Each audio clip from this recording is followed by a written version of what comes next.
Hello students, welcome back to the channel I Tech World एकेटिव। आज की video में अपनी साइबर सिक्योरिटी की प्लेलिस्ट को कंटिन्यू करने वाले हैं। ये यूनिट नंबर थर्ड का लास्ट लेक्चर रहने वाला है। ओवरऑल आपका ये 23rd लेक्चर है। इसके बाद आपकी unit number three almost 100% complete हो जाएगी। नेक्स्ट लेक्चर में हम यूनिट नंबर फोर को स्टार्ट करेंगे। उससे पहले आज का हमारा टॉपिक है वो है फिशिंग एंड आइडेंटिटी थेफ्ट। अगर बात करें इन दोनों टॉपिक की, तो हम यूनिट नंबर वन में और यूनिट नंबर टू में ऑलरेडी इसको डीप में पढ़ चुके हैं। फिशिंग क्या होता है, आइडेंटिटी थेफ्ट क्या होता है। स्टिल अगर आपने वहां से लेक्चर वीडियोस नहीं देखे मेरे यूनिट नंबर वन और सेकंड की, तो मैं यहाँ पे भी आपको ब्रीफ दूंगा। फिशिंग क्या होता है, फिशिंग हमें ऑलरेडी पता है। फिशिंग एक एक तरह का एक्ट है जिसमें हम विक्टिम को डिसीव करते हैं। डिसीव माने एक तरह से डिसीव की स्पेलिंग लिख देता हूँ मैं। डिसीव माने बेवकूफ बनाते हैं इनटू रिवीलिंग सेंसिटिव इंफॉर्मेशन और installing malware such as ransomware. Victim को हम बेवकूफ बनाते हैं जिसमें जिससे कि हम उसकी सेंसिटिव इंफॉर्मेशन को गैदर कर सकें, या फिर उसके कंप्यूटर सिस्टम में कोई भी मालवेयर, ऐसा सॉफ्टवेयर जिसका मेलिशियस कोड हो, उसको इंस्टॉल कर सकें। सो बेसिकली आइडेंटिटी थेफ्ट जो होता है ये भी हम पढ़ चुके हैं। किसी की आइडेंटिटी को चुरा लेना, ये काफी तरीके से होता है फिशिंग। तो इसका पहला तरीका हम बात करने वाले हैं जो है स्पैम ईमेल। फिशिंग क्या होता है वो हम ऑलरेडी डिस्कस कर चुके हैं। इसका वेज की बात करें तो पहला वेज है स्पैम ईमेल। स्पैम ईमेल आप सब जानते होंगे। इनको जंक ईमेल के नाम से भी जाना जाता है। ये क्या होता है, आइडेंटिकल मैसेजेस होते हैं जो काफी सारे रिसीवर्स को एक साथ भेजे जाते हैं। और ये 1990s से काफी इनका जो ग्रोथ रेट है वो बढ़ा है। और 80% मैसेज आजकल आप ईमेल्स पे देखते होंगे, क्रेडिट कार्ड वगैरह के आते हैं, वो सब स्पैम होते हैं। और अब तो स्पैम कॉल्स भी आती हैं, आप सब जानते होंगे, क्रेडिट कार्ड वगैरह के लिए। तो स्पैम ईमेल्स भी टू टाइप्स के होते हैं। पहला है अनसोलिसिटेड बल्क ईमेल, दूसरा है अनसोलिसिटेड कमर्शियल ईमेल। अगर मैं बात करूं इस वर्ड की, अनसोलिसिटेड क्या होता है, तो इस वर्ड का मतलब होता है, मैं आपको बताऊं, नॉट आस्क फॉर। हमने जिस चीज की जो चीज मांगी नहीं है वो हमें दी जा रही, not ask for. Credit card की हमें नहीं जानना कि स्कीम क्या चल रही है, स्टिल हमारे पास वहां से ईमेल्स आते हैं कि 7% पर एनम पे आपको लोन मिल जाएगा। ये सारे अनसोलिसिटेड होते हैं। बल्क ईमेल क्या होता है, इसको स्पैम भी बोलते हैं, यानी एक साथ काफी लोगों को भेजे जाते हैं। जैसे इनके पास डाटा होता है भेजने वालों के पास। तो जैसे मान के चलो इनके पास 100 लोगों का डाटा है और ये 100 लोगों को सेम ईमेल भेजते हैं। इसको बोलते हैं हम स्पैम। और अगर बात करें अनसोलिसिटेड कमर्शियल ईमेल की, तो ये भी सेम होता है, बट ये किसी चीज की एडवर्टाइजिंग के लिए होता है। एडवर्टाइजिंग मतलब कुछ बेचना है उसके लिए, सेल करना है उसके लिए। जैसे OLX ऑटोस की काफी सारी एड्स आती हैं। और काफी सारे बैंक भी हैं, Commonwealth bank, HSBC bank, SBI। ई ईबे आपकी एक ऑक्शन साइट है जिसपे आपके पुराने सिक्के वगैरह, कॉइन्स वगैरह होते हैं, आर्किटेक्चरल थिंग्स होती है, उनको हम सेल कर सकते हैं। Amazon की तरफ से भी काफी आते हैं, और फेसबुक की तरफ से भी। और फेसबुक, ये सारे फेक तरीके से इनको यूज करते हैं। जो हमारे स्पैमर्स होते हैं, हमारे जो हैकर्स होते हैं, उनको फेक तरीके से यूज करते हैं फेसबुक की ही मिलती जुलती किसी ईमेल आईडी से। जैसे मान के चलो कोई फेसबुक की आईडी है, जीमेल से उसी के नाम से सिमिलर डबल ट्रिपल ओ लगा के @gmail.com आपको भेजेंगे। सबसे सॉरी, सबसे ज्यादा जो है विक्टिम वो फेसबुक से ही बनते हैं, क्योंकि नेटिजन्स जो है, नेटिजन्स हम ऑलरेडी पढ़ चुके हैं। ऐसे सिटीजन्स जो हमेशा नेट पर एक्टिव रहते हैं, वो सबसे ज्यादा फंसते हैं। क्यों? क्योंकि इनमें कुछ ऐसे मैसेज आते हैं ईमेल्स के द्वारा कि अपना अकाउंट वेरीफाई करें, या फिर कुछ ईमेल्स आते हैं, you have won the lottery, आप 25 लाख रुपए की लॉटरी जीते, तो इसको वेरीफाई करें। या फिर कुछ ऐसे आते हैं फेसबुक की तरफ से, if you don't respond within 48 hour, या फिर बैंक की तरफ से अगर आप 48 घंटे में इस ईमेल का रिप्लाई नहीं करेंगे तो आपका अकाउंट जो है वो बंद कर दिया जाएगा। तो ये काफी स्पैम्स मैसेज है, इनको फिशिंग अटैक्स बोलते हैं। और ऑलरेडी जिसने मेरी फर्स्ट और सेकंड यूनिट की वीडियो देखी होगी, उसमें हमने इसमें डिटेल में बात करा है। बाकी कुछ तरीके हैं, क्योंकि हम जो चल रहे हैं एज पर अपना सिलेबस चल रहे हैं, क्योंकि ये लेटेस्ट सिलेबस है। तो आप देख सकते हैं लास्ट इसमें जो टॉपिक है, phishing and identity theft, introduction to phishing and ID theft. तो ये हमारा last topic unit number three का, उसके अकॉर्डिंग हम कर रहे हैं। बाकी डिटेल में हम ऑलरेडी डिस्कस कर चुके हैं। तो ये काफी तीन तरीके हैं आपको फिशिंग करने के, जो विक्टिम आप बनते हैं। और अमेजोन की तरफ से भी आते हैं, ईबे की तरफ से आते हैं, और ये सारे फेक होते हैं, ऑफिशियल कोई नहीं होता। बाकी अब बात करें, let us understand the ways to reduce the amount of spam emails we receive. हम अपनी ईमेल्स पे काफी सारे स्पैम जो ईमेल्स रिसीव करते हैं उनको कम कैसे कर सकते हैं। कम, हम इनको बिल्कुल बंद तो नहीं कर सकते, लेकिन कम कर सकते हैं। पहला तरीका है share personal email address with limited people. अगर हमारे पर्सनल ईमेल एड्रेस है, मैं जो अपनी पर्सनल ईमेल एड्रेस है उसको काफी कम लोगों के साथ शेयर करूं, लिमिटेड पीपल्स के साथ शेयर करूं, तो मेरा डाटा जितना कम पब्लिक होगा उतना मेरे कम चांसेस होंगे मेरे पास स्पैम ईमेल्स आने के। सेम इसमें लिखा हुआ है, किसी पब्लिक वेबसाइट को अपनी ईमेल नहीं देनी है। The more it is expose the public the more spam email will be receive. जितनी आपकी ईमेल एक्सपोज होगी पब्लिक की, उतनी ही आपके पास स्पैम ईमेल आएंगे।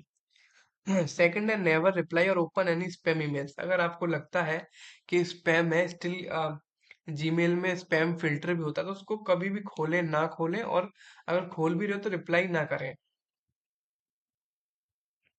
और कभी भी अ, आपके पास ईमेल आ रहा है तो उसकी जो ईमेल एड्रेस है, जैसे मान के चलो कि सबसे पहले आकाश अरोड़ा जो है उन्होंने ये करा था, याहू की जगह याहू एट द रेट तीन ओ लगा के करा, तो सबसे पहले आप देख रहे हो तो उस बंदे की, सेंडर की रिसीवर ईमेल एड्रेस को देखो बिल्कुल सही है या फिर नहीं। और अगर आपको कुछ भी उसमें अलग लग रहा है तो अपने आप को रिफ्रेन करें उसका रिप्लाई करने से। एंड फोर्थ, आप कहेंगे नहीं सर हम तो काफी सारी शॉपिंग करते हैं, हमें तो मजबूरी में अपनी ईमेल आईडी देनी पड़ती है, तो उसके लिए आप एक अल्टरनेट ईमेल एड्रेस यूज कर सकते हैं। और जिससे भी आप किसी पर्सनल या फिर शॉपिंग वेबसाइट पर रजिस्टर हो सके। कुछ ऐसी वेबसाइट्स होती हैं जिन जो ईमेल से ही लॉगिन करवाती हैं, विदाउट ईमेल आप उसमें लॉगिन नहीं कर सकते, उनको एक्सेस नहीं कर सकते। तो उसके लिए आप अपनी एक दूसरी आईडी बना के रखो, जिससे आप अपना कोई भी बिजनेस का या फिर कोई भी पर्सनल वर्क ना करते हो, जिससे आपकी स्पैम में फंसने के चांसेस ज्यादा होते हैं। एंड फिफ्थ जो आपका पॉइंट है, do not forward any mail from unknown recipients. कोई भी अननोन रिसिपेंट से ईमेल फॉरवर्ड ना करें। Make a habit to prevent email before opening it. Simple है, अभी जो मैंने बोला, कोई ईमेल आई है उसके पास, खोलने से पहले उसकी ईमेल एड्रेस को चेक कर रही है, हैबिट बना ले। Never use email address as a screen name in the chat group और रूम्स। और जब जो भी आपकी ईमेल एड्रेस है, जैसे कि आपकी ऑनलाइन क्लासेस चलती हैं जूम वगैरह पे, तो उस पे अपना नेम को अपनी ईमेल एड्रेस ना डालें, क्योंकि जिससे कि एक्सपोज हो जाती है आपकी ईमेल एड्रेस। काफी सारे न्यूबीज होते हैं, वो क्या करते हैं अपनी ईमेल आईडी बनाते हैं और फिर उसके बाद अपनी इंस्टा आईडी बनाते हैं, तो इंस्टा आईडी को ही अपनी ईमेल आईडी रख लेते हैं। काफी सारे न्यूबीज यही करते हैं। और तो इसको ना करें, और कभी भी never respond to a spam email asking for remove your email address from the mailing distribution list. More often it confirm to the fisher that email address is active. कई बार क्या करते हैं, कुछ ईमेल आईडीज ऐसे आती हैं कि आपको अगर हमारी लिस्ट में से हटना है तो इसको कंफर्म करें, और आप कंफर्म कर देते हो तो इससे क्या होता है, उनको पता लग जाता है कि आपकी ईमेल आईडी एक्टिव है। अब बात करते हैं सेकंड तरीके का। तो पहला जो था हमारा, वो था स्पैम ईमेल्स, फिशिंग का, आइडेंटिटी थेफ्ट का वेज। दूसरा है आपका हॉक्स ईमेल। हॉक्स ईमेल क्या है, सिमिलरली डिसीव और ट्रिक ईमेल है, सेम वही चीज है। डिसीव माने मैं ऑलरेडी आपको बता चुका हूँ, दोबारा बता देता हूँ, बेवकूफ बनाना, मतलब एक तरह से जाल में फंसाना। और ट्रिक मतलब ट्रिक करना। इसमें क्या करते हैं, एक डेलिब्रेट अटेम्प्ट किया जाता है, एक ट्रिक करा जाता है, बेवकूफ बनाया जाता है यूजर को, कि बिलीव कराया जाता है कि जो आप मान रहे हैं वो सच में रियल है। और ये हो सकता है स्पैम हो और ना भी हो। And it is difficult sometime to whether it is spam और हॉक्स, क्योंकि बेसिकली इनका जो मेन पर्पस है वो दोनों का सेम होता है। पर्पस हॉक्स और स्पैम का सेम होता है, आपको बेवकूफ बनाना। और एक वर्ड होता है हॉक्सर। हॉक्सर एक ऐसा पर्सन होता है जो ग्रुप क्रिएट करता है हॉक्स का। ठीक, बाकी ये कुछ वेबसाइट हैं जो वैलिडिटी ऑफ हॉक्स ईमेल, जैसे आपके पास कोई ईमेल आ रहा है, आपको वो चेक करना है कि वो सच है या फिर झूठा, ट्रू और फॉल्स। तो ये दो वेबसाइट हैं, ब्रेक द चेन और हॉक्स बस्टर। इन पे जाके आप चेक कर सकते हैं। बाकी अब बात करें आइडेंटिटी थेफ्ट की। तो इसके बारे में भी ऑलरेडी डिटेल में डिस्कस कर चुके हैं, स्टिल मैं आपको ब्रीफ इसमें दे रहा हूँ, क्योंकि देखो ये क्वेश्चन है, हो सकता है 2 मार्क्स में आ जाए, क्योंकि 7 मार्क्स में आएगा तो यूनिट नंबर 1 या सेकंड में आएगा। स्टिल अगर ये क्वेश्चन 2 मार्क्स में आ रहा है तो उसके लिए मोर देन इनफ कंटेंट है हमारे पास। 7 में भी आ रहा है तो हम एक पेज ये हमारा, दूसरा ये, थर्ड ये, फोर्थ ये, अगर 7 में भी आ रहा है तो हमारे पास ऑलमोस्ट इनफ कंटेंट है। आप बात करें आइडेंटिटी थेफ्ट की, तो आइडेंटिटी थेफ्ट एक ऐसा टर्म है जो यूज करा जाता है फ्रॉड करने के लिए, जिसमें इन्वॉल्व होता है कि आपका नाम कोई और यूज कर रहा है, यानी कि कोई और फ्रॉडस्टर ऐसा प्रिटेंड कर रहा है कि जो आप है वो आप नहीं, वो ही है, मतलब आपकी आईडी को थेफ्ट कर रहा है। The term is use to refer to fraud that involve, ऐसा फ्रॉड जो इन्वॉल्व करता है someone pretending to be someone else, कोई प्रिटेंड कर रहा है कि खुद, जैसे मान के चलो आपका एक फ्रेंड है, उसका नाम है अजय, ठीक, वो प्रिटेंड कर रहा है, और आपका नाम है, मैं अपना ही नाम लिखता हूँ उसमें, मेरा नाम ऋतिक है, वो प्रिटेंड कर रहा है कि मैं, मेरा नाम अजय नहीं ऋतिक है, तो that's it only ID theft. और वो मेरे आधार कार्ड वगैरह यूज कर रहा है टेक्निकल वे में, तो ये आपका एक तरह से आईडी थेफ्ट होता है। और यूज किस लिए कर रहा है? पैसे को चुराने के लिए या फिर कोई अदर बेनिफिट्स को लेने के लिए। और जो आईडी थेफ्ट है आपका, ऐसा करना अगर आपके दोस्त ऐसा मजाक में भी करते हैं, तो एक पनिशेबल ऑफेंस है under the IT act section 66C and section 66D के अंदर, एक पनिशेबल अटैक है। And the statistics on the ID theft prove that severity of this fraud. Hence, a non-profit organization was found in the US named Identity Theft Resource Center. एक non profit organisation है, इसको इसका ज्यादा जो है profit मिल रहा है, with the objective to extend the support to the society to speed awareness about this fraud। यानी ये एक सोसाइटी है जो अवेयरनेस फैला रही है इस फ्रॉड के बारे में, और ऑलरेडी हम इसको डिटेल में डिस्कस कर चुके हैं। अगर अगर हम इसमें डीप में बात करें तो एक कमीशन है इसमें, एफटीसी, फेडरल ट्रेड कमीशन, जिस जिसने करा कुछ नहीं है, सिर्फ एक डाटा प्रोवाइड किया कि आईडी थेफ्ट से कितने फ्रॉड हो रहे हैं। आजकल सबसे ज्यादा फ्रॉड जो है वो क्रेडिट कार्ड के हो रहे हैं, कि आपके नाम से कोई और क्रेडिट कार्ड बनवा के आपके नाम से पैसे खर्च कर रहा है, जो कि है 26%। बैंक फ्रॉड क्या है? क्रेडिट कार्ड फ्रॉड है, चेक थेफ्ट है, एटीएम थेफ्ट है, और पासपोर्ट थेफ्ट है, यानी आपका एटीएम चुरा लेते हैं फिर आप बन करके पैसे निकालते हैं, तो वो 70% है। एम्प्लॉयमेंट फ्रॉड यानी आपकी जॉब कोई और कर रहा है, वो 12% है। गवर्नमेंट फ्रॉड वो 9% है। और आपके नाम से कोई और लोन ले रहा है, वो 5% है। तो ये कैसे स्टैटिक्स है? स्टैटिक्स माने डेटा है, आप चाहो तो इस डाटा को लिख भी सकते हो अगर ये 7 मार्क्स में आता है। हाँ, it is important to note the very stage of ID theft information. 66% of victims का पर्सनल इन्फॉर्मेशन यूज होता है, किस लिए? न्यू क्रेडिट कार्ड अकाउंट बनाने के लिए। 28% का यूज होता है नया फोन खरीदने के लिए, कोई अपने नाम से फोन नहीं लेना चाहता, तो आपके नाम से ले लिया, अपने नाम से क्रेडिट कार्ड अकाउंट नहीं बनाना चाहता, आपके नाम से बना दिया। और हो सकता है उसके पास आपके कोई वैलिड डॉक्यूमेंट्स हो, इसलिए अपने डॉक्यूमेंट्स को हमेशा बचा के रखना चाहिए। और इवन 12% लोग तो के नाम से तो वारंट्स भी इशू हो जाते हैं फेक नेम से, फाइनेंशियल क्राइम की वजह से। कुछ जो लोन फ्रॉड होते हैं, ईएमआई फ्रॉड्स होते हैं, जैसे बाइक वगैरह लोन पे ले लेते हैं फाइनेंस पे, उसका पैसा नहीं लौटाते, तो ये सब फ्रॉड्स हैं। इसलिए हमेशा याद रखना चाहिए, अपना रियल आधार कार्ड ना यूज करके जो मास्क आधार कार्ड आता है, जिसमें 12 डिजिट की जगह लास्ट के 4 डिजिट शोन होते हैं, बाकी सारे मास्क रहते हैं, तो उसको यूज करना चाहिए। अब बात करें लास्ट टॉपिक की, जो है पर्सनली आइडेंटिफाइबल इंफॉर्मेशन, PII। तो ये क्या है, इसको पढ़ लेते हैं। एक छोटी सी थ्योरी है इसकी, बाकी छोटे छोटे इसमें पॉइंट है बस, फिर हमारी यूनिट खत्म। The fraudster attempt to steal the element mentioned below which can express the purpose of distinguishing individual identity। तो इसमें क्या करता है, फ्रॉडस्टर होता है, फ्रॉड आदमी होता है, वो क्या अटेम्प्ट करता है? आपकी इन सब चीजों को चुराने की। क्या क्या चीजें? आपका नाम, आपका नेशनल आइडेंटिफिकेशन नंबर यानी आधार कार्ड, टेलीफोन नंबर, आपका फोन नंबर चुरा ले, मोबाइल फोन नंबर चुरा ले, आपका लाइसेंस नंबर चुरा ले, driving licence, credit card number चुरा ले, डिजिटल आइडेंटिटी, कोई भी ईमेल चुराना, ऑनलाइन अकाउंट की आईडी, पासवर्ड, बैंकिंग का चुराना, आपकी डेट ऑफ बर्थ तक इवन कॉपी करना, बर्थ प्लेस कॉपी करना, और इवन बायोमेट्रिक्स। बायोमेट्रिक्स माने फेस और फिंगरप्रिंट्स। तो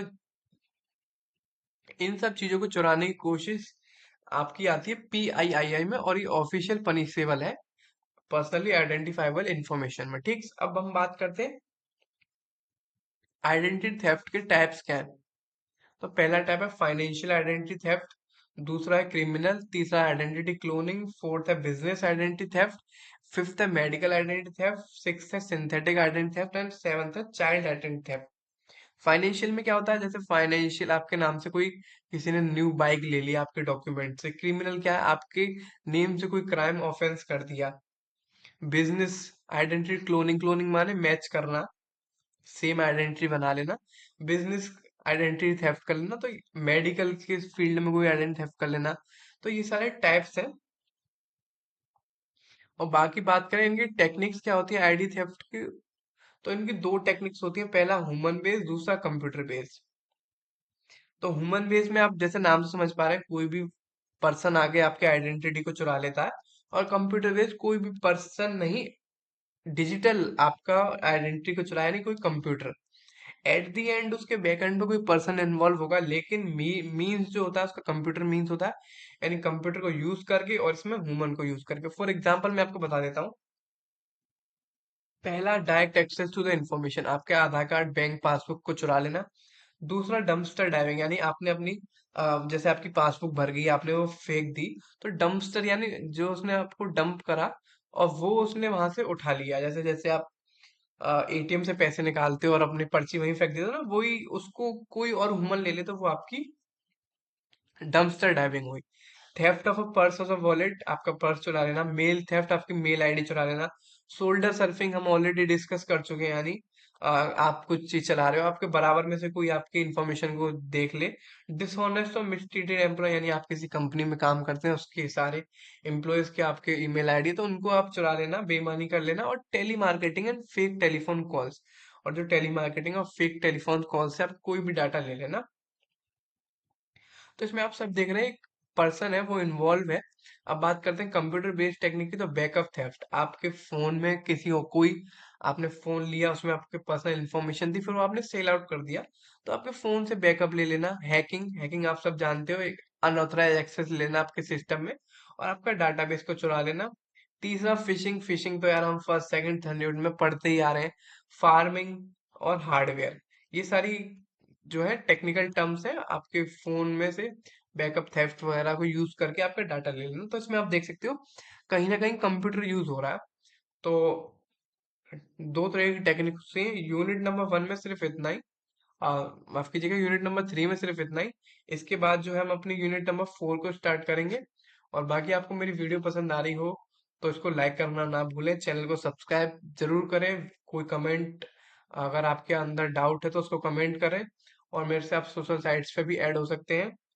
और बाकी आपको नोट्स चाहिए तो डिस्क्रिप्शन बॉक्स में आपको स्टेप्स मिल रहे होंगे कि नोट्स को आप कैसे एक्सेस कर सकते हैं। तो ऑल 5 यूनिट्स के नोट्स मैं आपको बता दूं, ऑल 5 यूनिट्स के नोट्स अवेलेबल है वहां पे। आपको कुछ रेफरेंस बुक्स भी मिल जाएंगी, और बाकी सिलेबस भी आपको न्यू ईयर सिलेबस मिलेगा। तो आप डिस्क्रिप्शन बॉक्स में देखिए उसके स्टेप्स कैसे हैं। और बाकी thank you for watching my video, and don't forget to like, comment and share and